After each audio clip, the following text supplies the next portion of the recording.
మొన్న మోపల్ మండల్లో కల్పోల్ గ్రామంలో మన కొందరు వర్షాల వల్ల డెంగ్యూ వ్యాధితోని ఇబ్బంది పడుతుర్రు.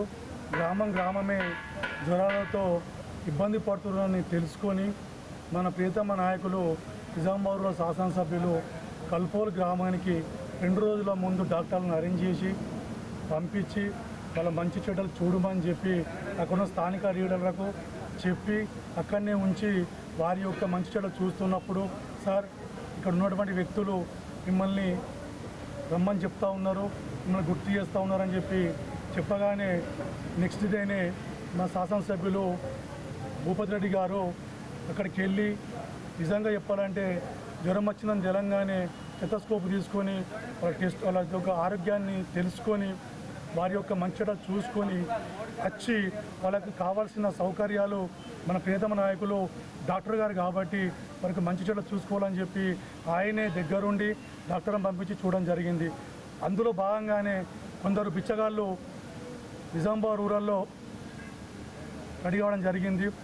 ఏంటంటే అది వాళ్ళు ఏది చేత కాదు, ఏది పని చేయరు, చేసే వాళ్ళను రెచ్చగొట్టడము, విలేజ్లలో పోయి రెచ్చగొట్టడము, రాజు ఉంటే రాజరికం బాగుంటుందని చెప్పి మాట్లాడము.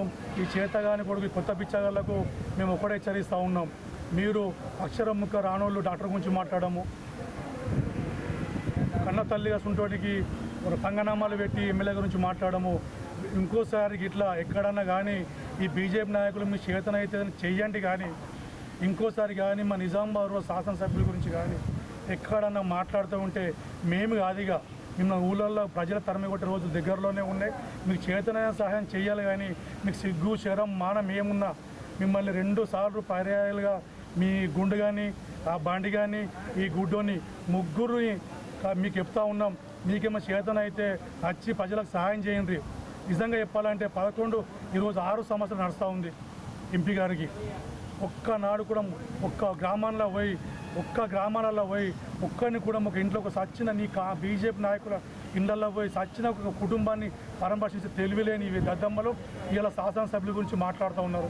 నిజంగా చెప్పాలంటే ఆయన గెలిచిన 18 నెలలలో ఒక్కొక్క గ్రామానికి 3 సార్లు పోయిన సందర్భాలు ఉన్నాయి.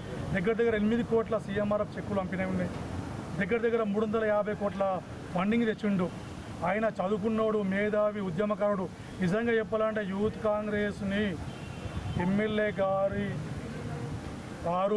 మీరు వాళ్ళ గురించి మాట్లాడద్దు, మన స్థాయి వాళ్ళ గురించి మాట్లాడము, మీ స్థాయి కాదు, మన స్థాయి కాదు అని చెప్పి ఆయన ఆపడం వల్లనే ఇలా రోడ్ల మీద తిరిగి మాట్లాడుతూ ఉన్నారు. మా ప్రియతమ నాయకులు ఒక్క మాట, మీరు చేసే అన్ని దురదృష్ట పనులకు, మీరు చేసే పాపాలకు, మీరు రెచ్చగొట్టే మాటలకు మా ఎమ్మెల్యే గారు ఒక్క కన్ను సాయాలతోని ఒక్క కన్ను కొట్టితే మాత్రం ఒక్కరు కూడా బీజేపీ ఊళ్ళలో తిరిగారని చెప్పి యూత్ కాంగ్రెస్, ఎన్ఎస్సీఐ అందరి తరఫున బీజేపీ డిమాండ్ చేస్తూ ఉన్నాం. మీకు సిగ్గు శరం ఉంటే ఆ కల్పోల్లో జరిగినటువంటి వాళ్ళకి అనారోగ్యంతో బాధపడుతున్న వ్యక్తులకు ఉండబోయి ఒక అరటిపండు, ఒక సేపు, ఒక అంగూరు, ఒక బిస్కెట్ల ప్యాకెట్ ఇచ్చే ముఖం లేదు. ఇలా మీరు మాట్లాడుతూ ఉంటే ప్రజలంతా గ్రహిస్తూ ఉన్నారు. మీకు దగ్గర పడే రోజులు ఉన్నాయి. మీరు రానున్న రోజుల్లో మా ఎమ్మెల్యే గారు చెప్పే అన్ని విషయాలు మాకు తెలుసు. మా ఎమ్మెల్యే గారు నిజామాబాద్ రూరల్లో ప్రజలు ఆయనను దేవుడు లెక్క కొలుస్తూ ఉన్నారు. మాకు చదువుకున్న వ్యక్తి ఎమ్మెల్యేగా అయిండు, మాకు చదువుకున్న వ్యక్తి మాకు ఇలా ఎమ్మెల్యేగా వచ్చిండు, మాకు ఒక డాక్టర్ ఎమ్మెల్యేగా వచ్చిండు, ఒక ఉద్యమకారుడు ఎమ్మెల్యేగా వచ్చిండు. గత పాలకులు 10 సంవత్సరాలు వాళ్ళు పాలించిన పాపాలను ఇలా భూపతి రెడ్డి ఒకటి కడుగుతూ ఉన్నాడు. ఆయన మంచితనాన్ని మీరు ఆసరా తీసుకుంటే మాత్రం యూత్ కాంగ్రెస్లు ఎమ్మెల్యే గారు అంత మంచులు మాత్రం కారని చెప్పి ఈ సభాముఖంగా, ఈ మీడియా ముఖంగా మీకు బీజేపీలోకి హెచ్చరిస్తూ ఉన్నాం.